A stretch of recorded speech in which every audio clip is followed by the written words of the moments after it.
Tonight on Rich City News, a mass shooting at a bar in Southern California leaves 13 people dead. Longtime Tory MP Tony Clement has been kicked out of caucus because of questionable behavior.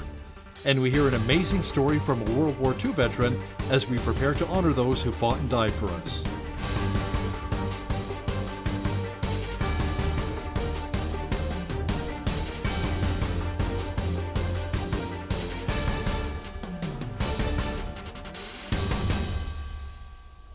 Good evening. Thanks so much for joining us.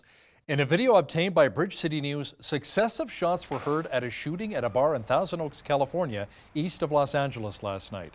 A sheriff says 13 people were killed, including a sheriff sergeant and the gunman. A witness described what he saw. Everyone was hanging out. All of a sudden, we heard a bunch of shots, obviously from a semi-automatic rifle. The police showed up. 3 of them went to the door. Authorities in Southern California have now identified the suspect in last night's mass shooting, who is a former Marine known to police.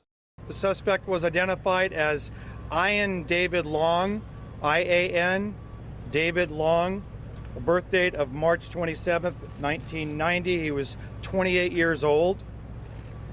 We've had several contacts with Mr. Long over the years, minor events such as a traffic collision.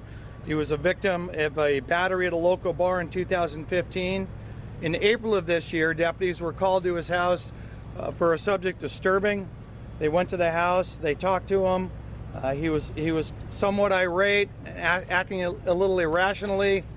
They called out our crisis intervention team, our mental health specialist, who met with him, talked to him, and cleared him, didn't feel that he was qualified to be taken under 5150. And he was left at that scene last April. The father of an 8-year-old girl who was brutally murdered says one of her killers is back in prison. Rodney Stafford said on social media today that Terry Lynn McClintock is out of the Saskatchewan Healing Lodge and back behind bars. He received a call from Corrections Canada with the news. McClintock was convicted in the murder of Tori Stafford. She was 8 years into a life sentence for the abduction, rape, and murder of the Ontario girl. Rodney Stafford and millions of Canadians expressed outrage at McClintock's transfer to a healing lodge from a traditional prison. The federal government is looking into a new gun registry called Bill C-71. Now, it's not sitting well with a lot of people who are responsible gun owners. People like Tony Bernardo, who's the executive director of the Canadian Shooting Sports Association. Tony says all this bill will do is create extra paperwork. But if you have to take the thing across the street to go to a gunsmith who is going to log it into his business inventory in order to be able to work on it, you have to have a separate paper permit. They're actually going to cut down a tree to make this ridiculous, stupid, redundant permit. Catch my entire interview with Tony Bernardo from the Canadian Shooting Sports Association discussing his biggest concerns with Bill C-71 coming up after business news. As Remembrance Day approaches, it is important to recognize some of our local heroes. Video journalist Ainsley O'Reilly gives us an in-depth look at one local hero located in Coaldale. Walter Huff grew up in Winnipeg. His father had an old car, but didn't drive much. So when Walter joined the Canadian Navy at 15, he missed home. When we were overseas, I was never lonely, but we were, I'm sure, along with many other the people that were there, they were homesick. Walter and the other soldiers patrolled and protected the West Coast when the Japanese army invaded Alaska. The water was quite rough at times, and I was seasickness, and I ended up with chronic seasickness. I couldn't. My legs were like rubber, and my head swirled, and my stomach churned. With no gravel at the time, Walter was assigned to shore duty. He didn't like it. He wanted to be up in the sky serving his country. His request was denied upon failing a physical. Didn't pass it for the reason in my last summer of playing football in high school, I smashed my nose, crushed my nose, and I couldn't breathe properly. From 1943 to 1945, Walter decided to work with bombs and gunnery. He traveled to England, Northern Ireland, Norway, Holland, and Belgium. In 1946, Walter was excited to be relieved of his duties and reunited with his family. He came home to some sad news. I realized that 3 or 4 of my school buddies had given up their lives in the Normandy invasion. Saddened by terrorism and the horrific acts of violence that we see in today's world, Walter stresses the importance of educating the young generation. Veterans do go to schools and try to make them understand just how tragic the wars are. If you'd like to take part in honoring our troops, and Walter specifically, he'll be at the Jenny Emery War Memorial in Coaldale at 10:30 on Sunday. There, he'll be laying down a wreath for those who have fallen. For Bridge City News, I'm Ainsley O'Reilly. Curling fans will want to mark their calendars. The World Men's Curling Championships will take place March 30th through April 7th at the NMAC Center. Today, organizers announced that Pioneer Hybrid will be sponsoring the event. Our connection with farms is really strong. They're the bread and butter of what we do, and curling has such a really rooted connection in rural communities.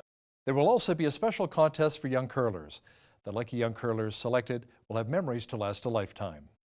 That would be honestly so amazing, and it'd be a dream come true, honestly, and it's a big opportunity, and if I can get into it, that'll be a big thing. They will get a chance to meet the curlers backstage. They'll get access to the TSN mobile truck, which is, it's like the Death Star back in there with all the buttons you can push. This is the time of year many Albertans think about putting their winter tires on. This is also a time when vehicle buyers consider purchasing an all-wheel or a 4x4 vehicle. As one spokesperson from Dunlop Ford explains, there's sometimes confusion between the two. The major difference between all-wheel drive and a four-wheel drive is all-wheel drive happens without any driver input. The vehicle realizes that the rear tires are starting to slip, and then within a millisecond it puts the vehicle into a four-wheel drive system. It engages the front wheels, so you've got four-wheel drive in an all-wheel drive system. In a four-wheel drive system, the driver has to recognize that he needs more traction and then physically engage the four-wheel drive system. It can be ice, it can be when in wet conditions as well. The all-wheel drive system detects all of those kind of terrain concerns and handles that for the driver. About 100 people gathered at a SACPA event at the Legion today to hear about white-collar crime. Investment consultant Larry Alford says this kind of crime can cost our province and country billions of dollars.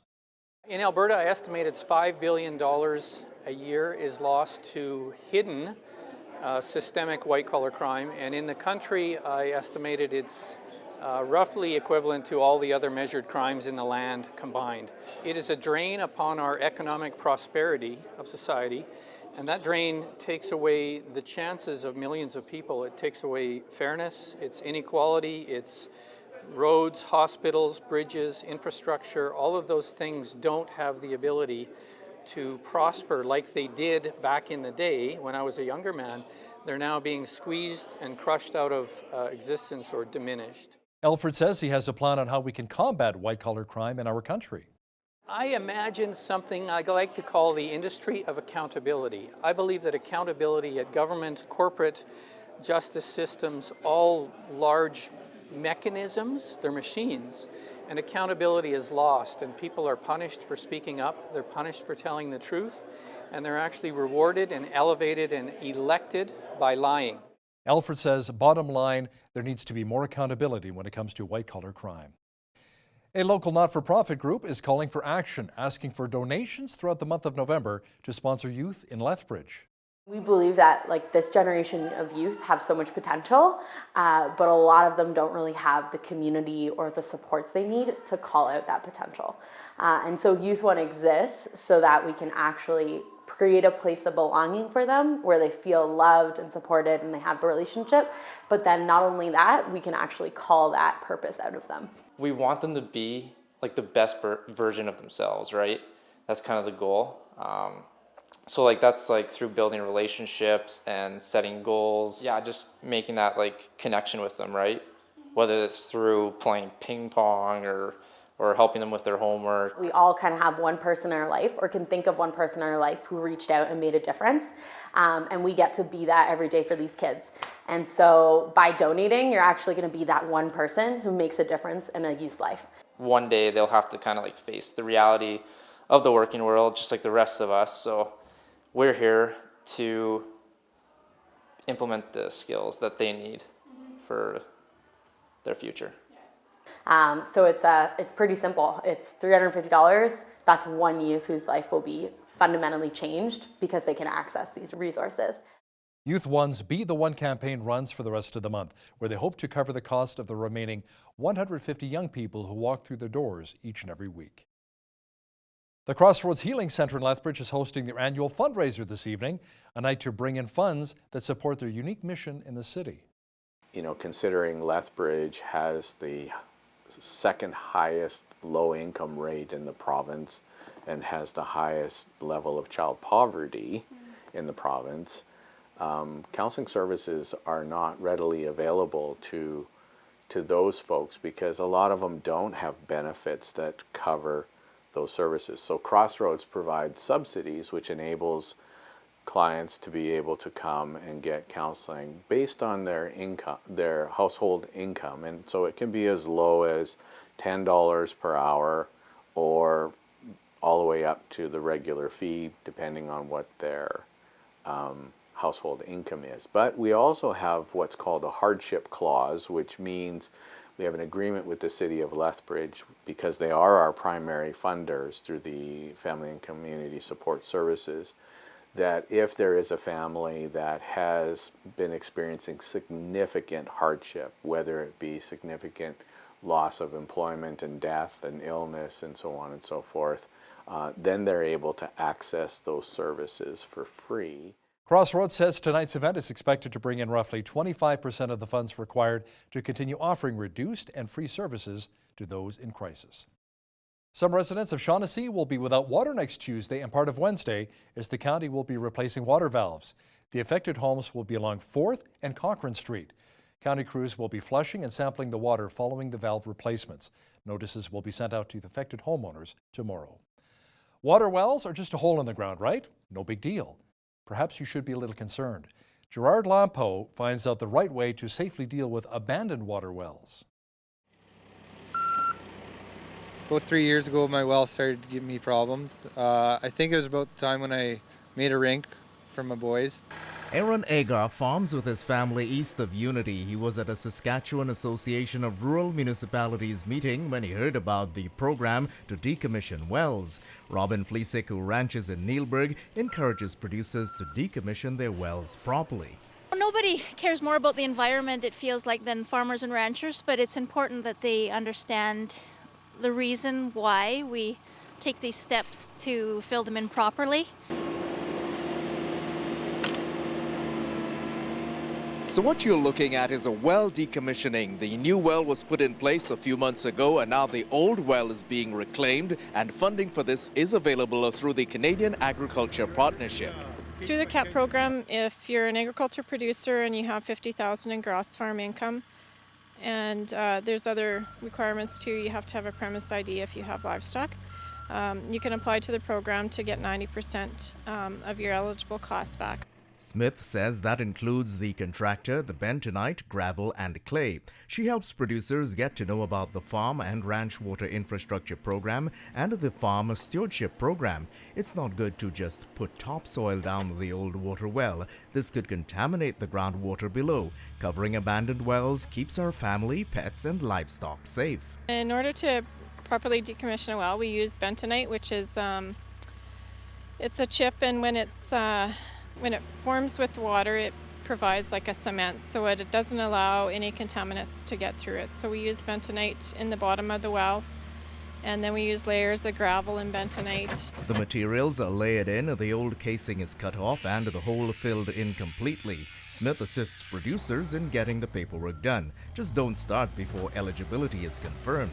We come out to your farm and help you fill out the pre-approval worksheets, which we have to measure the well and measure how much water is in there, and then we fill out the worksheets and then get it approved. The project can take upwards of 2 hours depending on the size of the well. The homeowner can add clay, topsoil, and grass so the area is totally restored.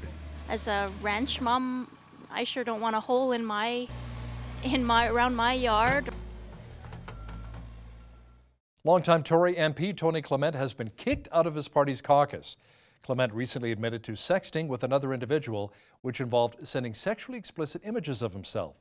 Clement, who is married and has grown children, thought he was sending the images to a consenting female.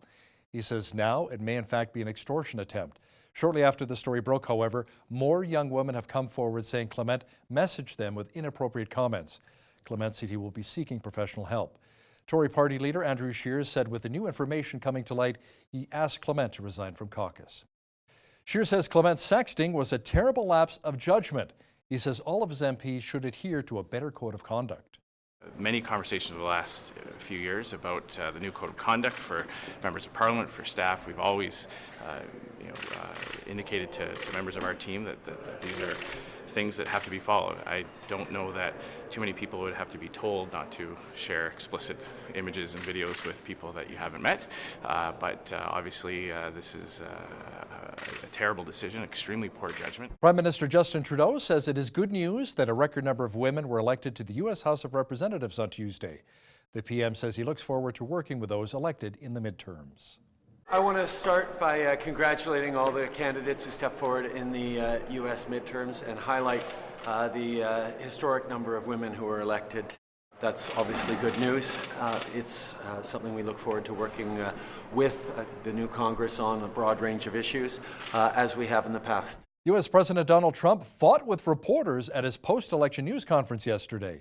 He even told one reporter from CNN that he was a rude and terrible person.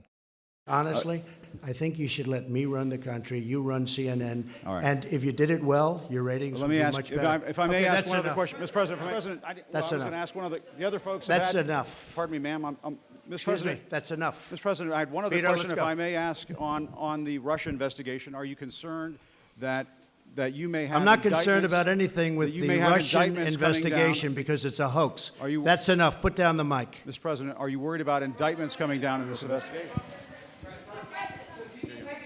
Mr. President. I'll tell you what, CNN should be ashamed of itself having you working for them. You are a rude, terrible person. You shouldn't be working for CNN. Later this hour, we will share part 4 of the Bridge City News exclusive, Fighting for Ezekiel. Many of you will remember the Southern Alberta tragedy where 19-month-old Ezekiel Stephan suddenly died from what was believed to be meningitis. Criminal charges and convictions for the parents, David and Colette, made worldwide headlines and started an online backlash, bringing into question parental rights. We will hear from a third-party medical expert on her thoughts, plus a legal expert to share the dangers in the courtroom, where he says judges sometimes take the place of medical professionals. One of the dangers, and this has been something that's talked about by a lot of defense lawyers throughout the years, is where judges pretend to be doctors. I think a lot of his distress was secondary to the fact that he did have a meningitis. Perjury happens all the time in courts throughout Canada, and it's extraordinarily unfortunate that Crowns are so gun-shy, or I say actually gutless, to charge people for it. Stay tuned for part 4 of Fighting for Ezekiel. You can also view parts 1 through 3 online at bridgecitynews.ca. Good to see the sunshine again today, but unfortunately more of the white stuff is on the way. I'll have a look at the weather picture coming up in just a moment. A cool but sunny day in the Windy City today. Tonight, more clouds rolling in with a low near -14. Tomorrow, chance of showers developing with a high near 4. Saturday, the flurries return with the mercury dropping to +1. Remembrance Day Sunday, more snow with a high of only 0. Monday, a high pressure system returns, bringing lots of sunshine again, but a high of only -3. Tuesday, a lot warmer, sunshine and a high near 12 degrees expected. Looking at the almanac, the average high for this time of year 6 degrees and an average low of -6. The highest temperature on this date was recorded in 2004 at 22 degrees, and the record low was a chilly -26 in 1945.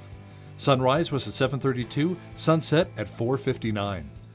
Let's have a look at tomorrow's temperatures across the country. A good chance of rain and a high of 7 is expected in Vancouver. Rain in Victoria as well tomorrow and a high near 9. Calgary will have light showers and +3. Edmonton will have freezing rain and snow and a high near +1. Lots of sunshine on tap in Regina tomorrow and a high of only -9.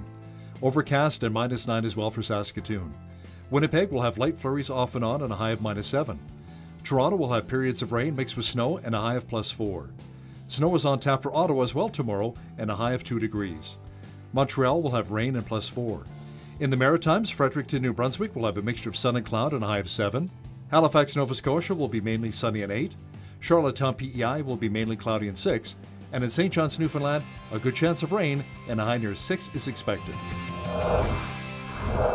Bombardier has announced that it is cutting 5,000 jobs over the next year and a half. The Montreal-based company said it will sell its Q-Series turboprop aircraft program to Longview Aviation Capital for $300 million. The carrier reached another agreement to sell its business aircraft flight and technical training unit. Bombardier said the moves will help the company to streamline and save them around $250 million a year. The company's third quarter revenue reached $3.6 billion US, which is a decrease of 5% compared to the same period last year. Investors were disappointed with today's news as Bombardier shares lost more than 15% of their value at $2.74 a share. Nova Scotia-based Highliner Foods is also laying off staff, 14% of them following a disappointing third quarter. The frozen seafood processor says its net income for the quarter fell to $4.5 million from $6 million a year earlier. It says the job cuts are part of the organizational restructuring that will achieve more than $10 million US in net annualized cost savings within the next 12 to 15 months. The company says it is also taking steps to simplify its business, including implementing one integrated supply chain. The company is hoping to be profitable again by the year 2020. The Federal Housing Agency says a jump in multi-unit projects like condos helped push the annual pace of housing starts higher last month. CMHC says the seasonally adjusted rate came in around 16,200 higher in September. That beat analysts' expectations. BMO Capital Markets says the report shows the housing market remains healthy despite higher interest rates. A CIBC economist says, however, the pace of starts may not be sustainable because the growth was due to the multiples component. Livestock producers should be aware of a change to an insurance program. That's according to the folks with the Manitoba Agricultural Services Corporation. The Western Livestock Price Insurance Program protects cattle and hog producers against unexpected price declines by allowing them to purchase insurance policies based on a market-driven insured price and a producer-selected coverage level. The insurance coverage provides an insurable floor price. New to the program is a payment on account option, which will allow producers to carry premiums until 30 days after their policy expires. Now, here's a look at today's markets.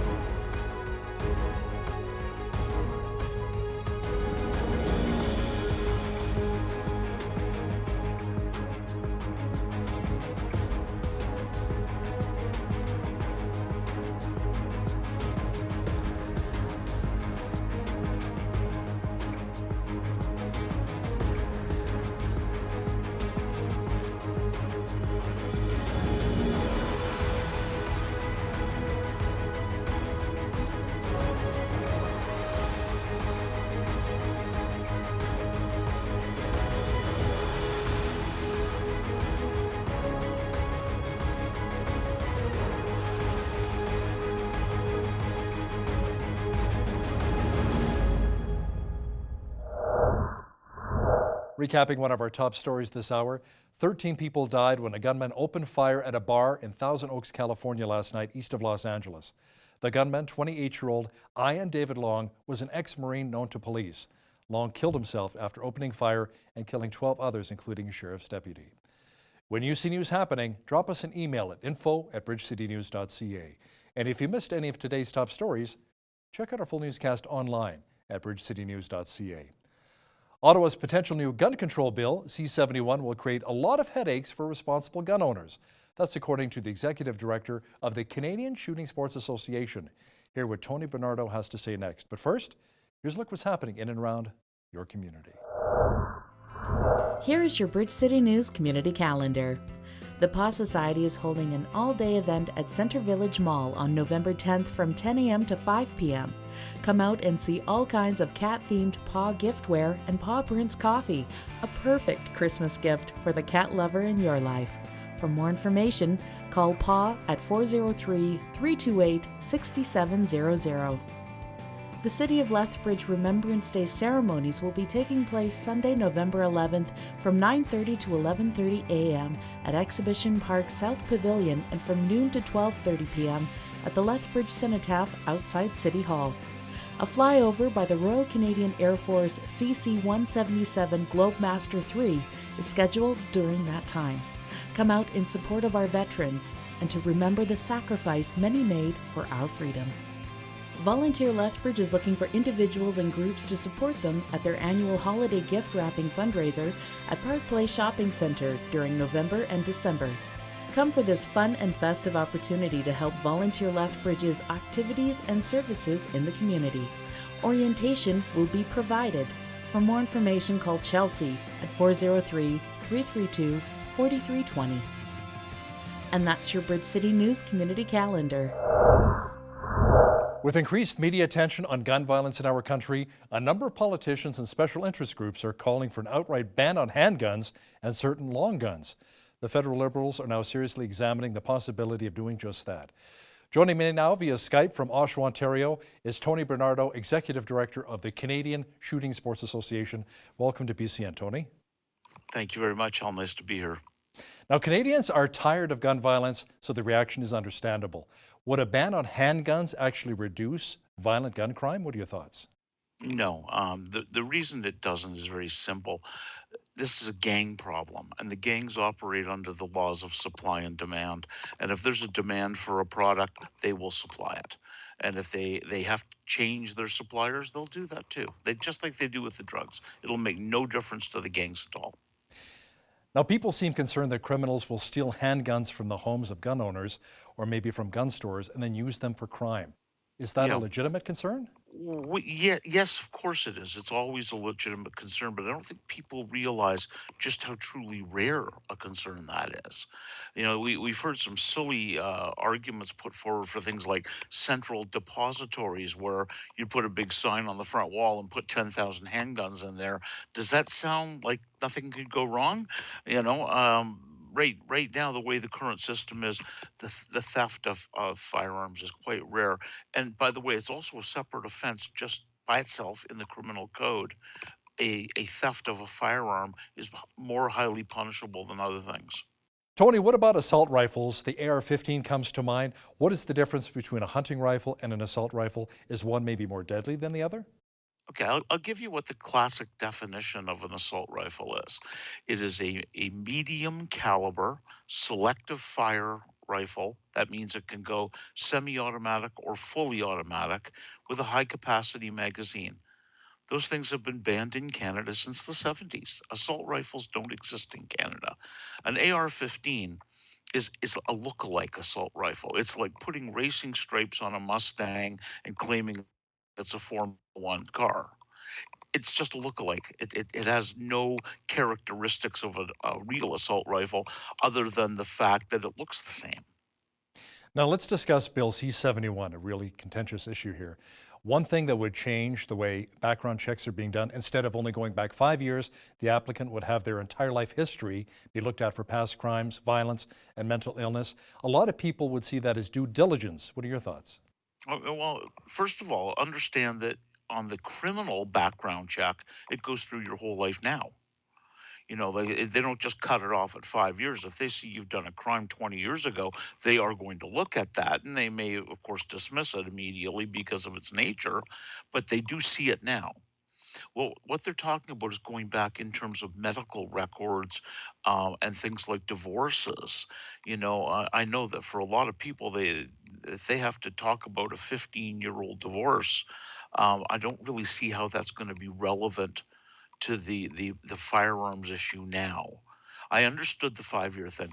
To be honest with you, the only concern we have with it is that it ties up the bureaucracy, and it already takes a very long time to get your firearms license now. If they're going to spend days or weeks tracking down red herrings, it just makes the whole process more expensive and longer. A lot of the mass shootings in the United States are attributed to mental health issues, and sometimes here in Canada as well. So what can be done then to keep the guns out of those with those issues? Well, fortunately, it's extremely rare, and I'm sure you know that. I mean, in Canada, it's not something that happens very often. There's also some links between people who do these mass shootings and psychotropic drugs that are being used to treat mental illness. And this is something that hasn't really been thoroughly examined. But when you take a look at the list of the mass shooters in the United States particularly, you find about 95% of them are taking psychotropic drugs. Now, this is absolutely verifiable. You can go on Google and you can find this information out in 5 minutes. But it doesn't seem to be something that's looked at very strongly. I think the reason why being is that these drugs have a lot of beneficial effect too, which is why doctors keep using them. But that's an awful lot like the gun issue, isn't it? For the vast majority of people who own firearms, they're beneficial. They recreate, they feed their families with them, they do all kinds of positive things. It's a very small percentage of them that are ever used in crime. That same thing could be said for the drugs. Now, Tony, some people argue that Bill C-71 is a return to the lawn gun registry. Gun businesses will be required to keep sales records on firearms and purchases over the next 20 years, or at least 20 years, although it'll apparently only be made available to police if they get a warrant. The minister is lying. How about that? Is that plain enough? Section 102 of the Firearms Act right now says that the police can demand any record of any gun transaction anytime they want, right now. They can walk into a gun store and say, give us your records. There's not a thing that the store owner can do about it. It's already the law. So what they're doing now is they're going from keeping their own records, their business records for warranty and repair and all that stuff. They're now going to be keeping government records. And if the store goes out of business, they have to turn over all the government records to the government so they can keep track of the store sales. Doesn't that sound like a registry to you? Because there can be no other thing that it is. When you're attaching an individual person to an individual firearm, that's a registry. Did the Liberals properly consult with the public, gun owners, police, or was it mainly the gun control groups? Oh, yeah. The Firearms Advisory Committee that the Liberals have right now is mainly gun control groups now. Now, in the last few weeks, the Liberals have begun consultations. I was part of one of them. Actually, there were 4 of them done across the country. And they did consult with all kinds of people. Whether or not they're listening is another story, because back in the C-68 days, Alan Rock consulted with a bunch of people too. That consisted of taking 300 people, putting them in a room, and him telling you how it was going to be. That's consultation. This consultation was actually a little more open-minded. People got an adequate chance to engage with the minister on this. I'm hoping that they see the foolishness of the road they're about to go down. So how can you actually have your voice being heard then? Reaching out to your local MP, getting thousands of names on petitions? What are your thoughts? Well, petitions are useless. Okay. There hasn't been a petition that's made any difference to anything as long as I have been in this business. That's 25 years. The most effective thing you can do is communicate directly to your MP, communicate directly to the minister's office, the prime minister's office. Do it in writing. It doesn't matter if you're not a good letter writer. You don't need a form letter. Honestly, if you put it in crayon on the back of a cocktail napkin, it carries more weight than anything else you could do, because it shows somebody took the time to be concerned enough to write. Now, another requirement will be that when one gun owner wants to sell his or her gun to someone, both will have to make a call to the firearms department to ensure that both parties have a valid permit. Is that reasonable? Well, you got the permit in your hand. I mean, right now, the circumstance is that I have to know that you don't. I have to know that you have a permit. How do I know you have a permit? You show it to me. Okay. Now, when the police prohibit somebody, the first thing they take from them is their permit. So your firearms license, your PAL, I need to see that before I sell you anything. That system so far has been working pretty well. But they're doing this one because I think their original intent was to track sales. So I would sell to you, and we would both have to log on with both our license numbers, and that we have to be issued a transaction number, a reference number for the transfer of the firearms. When they originally started doing this, they were demanding an individual reference number for each gun. So if I sell you 4 guns, they want 4 numbers. Tell me that doesn't sound like a registry. You know, they don't care how many non-restricted firearms you have or what they are. They care how many you have. So if you have 5 of them, they want to see 5 of them. Tony, is it true that the bill would actually make it a crime to borrow a gun from a buddy to go hunting, even if you have a firearms license? No, no, that isn't in the bill. You would still be able to borrow a firearm on a temporary basis and without having to do a transfer of the firearm. So tell me, what are you hearing from responsible gun owners, including farmers, ranchers, and hunters? What are Well, the thoughts? How outraged are they right now? I think they're pretty angry. I mean, you're back into the same situation where a man or woman wants to give a firearm to their child, to their youngster who's growing up and becoming part of the hunting community of the family. Now they have to do all this stuff to ensure that they have a license. I mean, come on, your 18-year-old has a license. I know because he was dancing around yesterday when he got it in the mail, and having to do this official government verification of the license, I think people find that offensive. Gun owners are responsible people. They're lawful people. When you start putting silly requirements on top of them, they get angry. You can't blame them for that. And a lot of the gun owners I speak with as well, Tony, they make sure they keep the ammunition locked away separate from the guns themselves. So somebody does break into your house, use the gun on you. I mean, it's a whole different story because they're separate quarters, I guess you could say. Absolutely, but gun owners especially, are responsible. Statistically, a gun owner is half as likely to commit a violent crime as a non-gun owner in Canada. And check this, 1/3 as likely as a police officer. Now, some of these guns that will be confiscated cost the owners thousands of dollars. A lot of these collector's guns, these old Colt 45s, whatever. Will the government reimburse them, or will owners perhaps launch a lawsuit? Well, I think we have to differentiate here. There's 2 sets of confiscations. C-71 prohibits firearms too. There's a couple of firearms being prohibited in C-71 that are expensive firearms, expensive. What the government is doing in that circumstance is they're grandfathering them, and people get to keep them. And the government says they're even going to allow them to be taken to the range. Of course, that's not the government's jurisdiction. It's the chief firearms offices, and so maybe they will and maybe they won't. But the potential ban on handguns and semi-automatic firearms, no one knows what this is going to mean. If there is an outright ban with confiscation, we're estimating it'll be about $4 billion. That's not chump change. Now, a big concern is that the bill seems to put a lot of red tape onto target shooters, hunters, and farmers.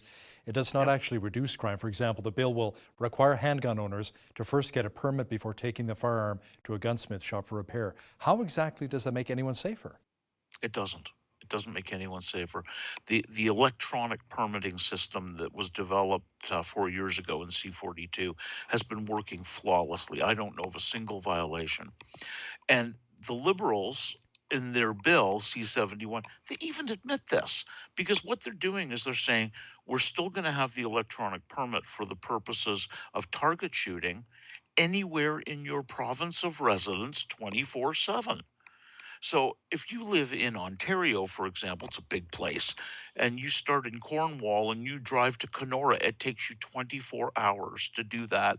You can go to Kenora, spend a week there shooting your matches in Kenora, staying in hotels, eating in restaurants, drive back, that's all fine. But if you have to take the thing across the street to go to a gunsmith who is going to log it into his business inventory in order to be able to work on it, you have to have a separate paper permit. They're actually going to cut down a tree to make this ridiculous, stupid, redundant permit. Now, some say the finances required to put this bill into place would be better spent maybe on policing and social services. Would you agree with that statement? Yeah, it's better spent on just about anything, actually. Maybe they could try paying down the debt. I know that's kind of crazy, but any of this stuff, our police are claiming all the time they're underfunded on the big city streets where they have to go after the gangs that are really shooting up the place.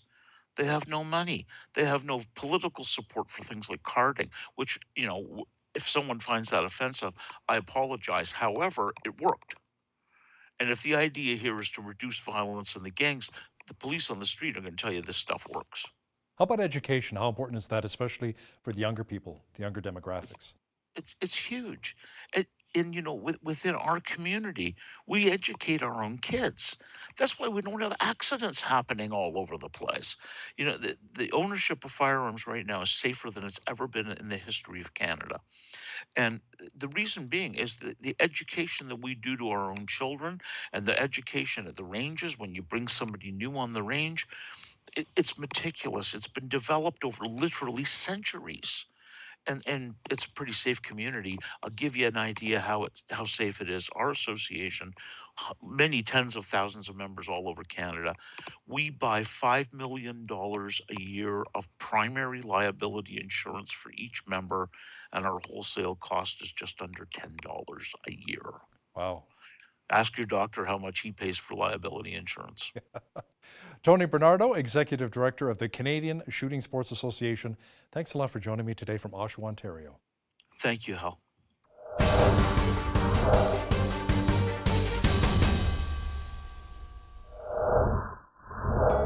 Previously on Fighting for Ezekiel. And I just remember Colette giving me a phone call and just saying, we've got a sick boy here. I do also remember suggesting possibly going to the hospital and having a nebulizer treatment. There wasn't anything that led me to believe that there was anything dangerous here. 911 emergency, do you require a police fire ambulance? Hi, yes, my son's not breathing.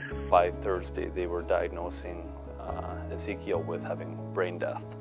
There was no logs of anything. There was no lab reports. We've asked for them repeatedly. We may have never even discovered that our son had gone for over 8 minutes without oxygen in the ambulance, because it would have been like finding a needle in a haystack in the medical files that were supplied to us.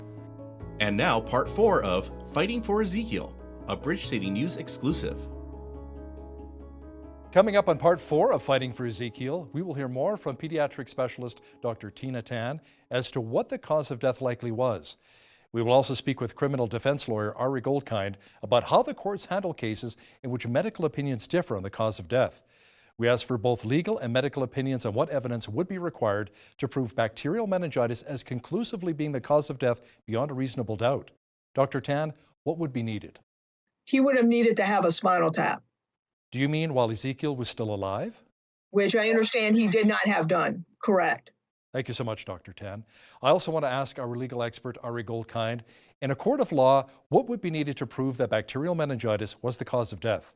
Usually other medical tests and lab reports will support the conclusion ultimately of a medical examiner, a pathologist, a coroner. What you essentially have is a standard of proof. And it's not as if somebody can willy-nilly come into a courtroom and say, I think. What you really want is that the medical evidence stacks up on the same side. You don't want it open to interpretation. You don't want to have a battle of experts that say, well, it's 90% this, but maybe 10% that. That's where you get into difficulties in the courtroom. But usually when it comes to causes of death, it's not controversial. And that tends to be the standard that you look for when you look for the cause of death, something that is not controversial and accepted in an adversarial situation by both the Crown and the defense. Dr. Tan, what about the brain swelling? Was that caused by bacterial meningitis, or could it also have been caused by the lack of oxygen? It's probably a combination, but I really think that the bacterial meningitis is what the inciting event was. And then, after that, he could have had some ischemia or lack of oxygen to his brain, which then also led to more swelling. I am told that there was no herniation in the brain. Is that evidence against or in support of the theory of bacterial meningitis being present? I don't think herniation in itself will tell you whether or not somebody has bacterial meningitis. But I think if you put all the puzzle pieces together for this child, it looks like he had bacterial meningitis. He got some brain swelling from that bacterial meningitis, but it didn't cause herniation. And it doesn't always cause herniation. And Ari, how does a judge decide in cases where there are conflicting opinions from medical experts? Well, one of the dangers, and this has been something that's talked about by a lot of defense lawyers throughout the years, is where judges pretend to be doctors. And that gets into very, very dangerous territory, because people should remember, just because a judge is sitting way up high on that mountain They have no particular experience in medicine whatsoever. So it becomes very dangerous territory for a judge to try and come to some conclusion where 2 or 3 experts are not getting along on a cause of death. Ultimately, what should happen there is a judge says, we have a problem in this case, particularly if it's a criminal case, because I am not equipped. And this is important because judges often are seen to be, godlike in some way. They're not. A judge where there is a conflict on cause of death should absolutely have a problem with the case in and of itself, particularly when the accused person in front of him or her is being charged for a death that we're not even clear what the cause is. The Steffens allege that the Crown withheld evidence from the defense with hundreds of pages of missing medical files. Now, if this is true, what could the reasons for this be? What are possible consequences? And would this qualify as perjury?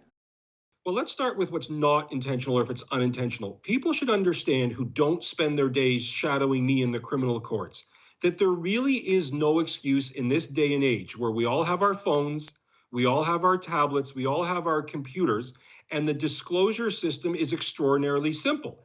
Everything the Crown has, or the prosecutor, to use more of a U.S. term in these Trumpy-like terms, everything is turned over to the defense. It's frustrating to hear that something material, something important, isn't being turned over to the defense, because whether you're pro-prosecution, pro-defense, really what you care about, if you're a Canadian who cares about our system of law, is that it's a fair fight.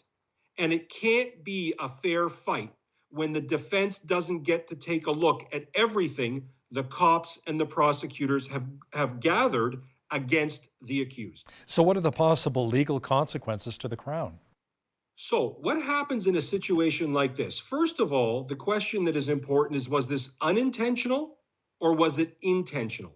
Let's start with unintentional.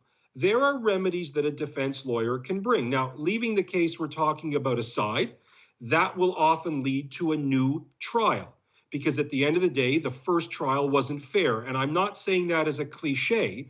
The Supreme Court, the Court of Appeal of Alberta, my Court of Appeal always talks about what is called fair trial rights. So I'm not using that as a catch-all. So a trial could be sent back, or a conviction could be sent back simply because something wasn't turned over unintentionally.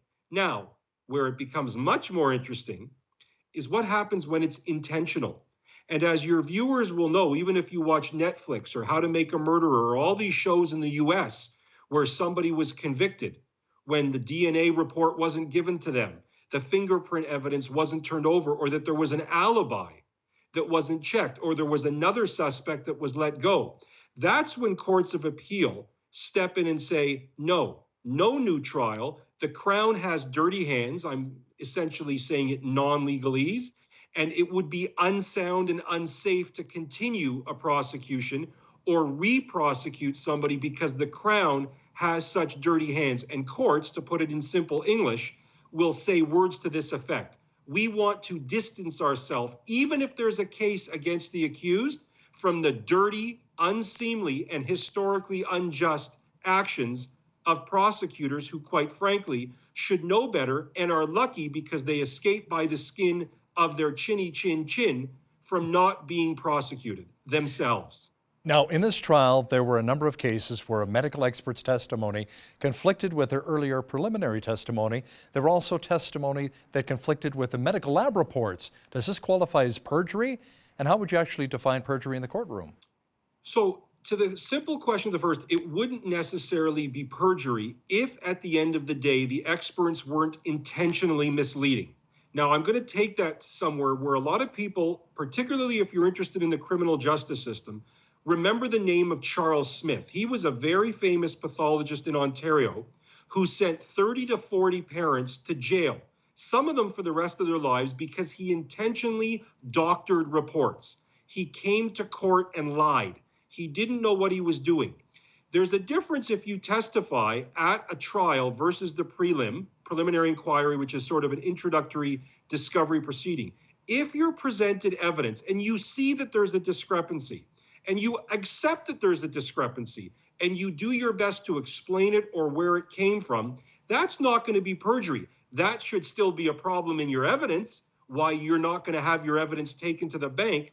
But that's very different than a criminal intention to mislead. And by the way, this isn't a complicated legal concept. My personal view is perjury happens all the time in courts throughout Canada, and it's extraordinarily unfortunate that Crowns are so gun-shy, or I say actually gutless, to charge people for it. Because if people are lying under oath, what's the point of the show of having somebody raise their hand like they're on the People's Court with Judge Wapner, and they come to court and lie because there's no consequence to it? So in a case such as this, where you're being presented with contrasting or conflicting information, so long as you're able to be a witness that is attempting to tell the truth and say, I disagree, I don't see it that way, versus seeing that something is black but saying it's white.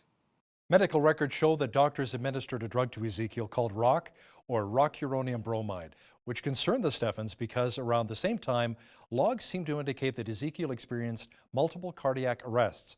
Dr. Tan, can you tell us about the drug rock and what it's used for? So basically, rock is normally used as a muscle relaxant in order to allow somebody to be intubated. And it's very commonly used for that. So, there's nothing wrong with using it if he was in such respiratory distress that he needed to be intubated. I think when you talk about the cardiac arrest, I think that was probably secondary to the fact he was already in distress, and that's why he needed to be intubated. And I think a lot of his distress was secondary to the fact that he did have a meningitis. Ezekiel apparently had an electrolyte imbalance and hyperkalemia, a high level of potassium in his system. Now, is it possible that these conditions could have caused the toddler to have an adverse reaction to the rock? I really doubt it. Thanks so much, Dr. Tan. Ari, it seems that the key to this trial hinges on the question of marked departure and parental rights. Should the Steffens be held liable for not taking their child to see a doctor sooner? How do courts define marked departure?